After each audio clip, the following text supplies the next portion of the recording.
Now to the top guy on that panel subpoenaing these documents, House Energy and Commerce Subcommittee Chairman Cliff Stearns. Congressman, obviously they didn't meet your deadline. What do you do now? Well, Neil, it's a little puzzling because the subpoena, they say, is too broad. But if it's that broad, does that mean there's that many Solyndra documents that they can't put together? Or is it possible they haven't even looked? But I think, as pointed out in your reporter, there's enough emails from Argonaut, as well as the foundation of George Kaiser, to show that they actually communicated with the top advisors at the West Wing.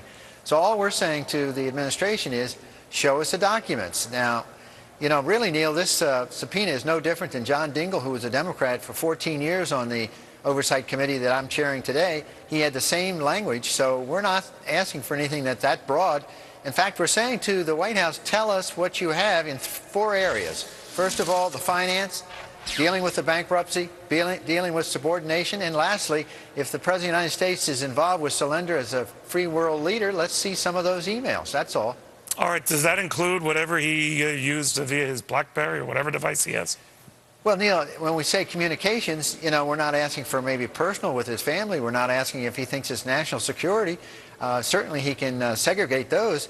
But if it's dealing with Solyndra, we'd like to see him, and I think the American people would. So when Jay Carney says they've given you thousands of documents already, 80-some-odd thousand pages, whatever he said, is this a witch hunt? That's what he says. Well, no. You know, you can give 80,000 pages of technical information that's not applicable to Solyndra. All you do is go into your file, make copies of it, and send it over, and that's what they're doing. But they're not giving us specifically in those 4 areas I told you about. Right. So it's a little puzzling why they're not complying.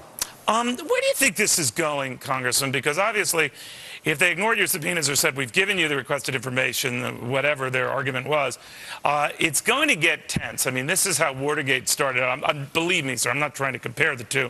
No, but it does come back to this basic issue of who knew what and when did they know it.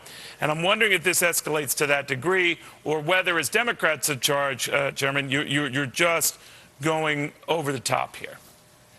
Well, first of all, we have the jurisdiction under the Constitution. This Oversight Committee can do oversight investigation of any of the executive branch. So we're doing exactly what we should do.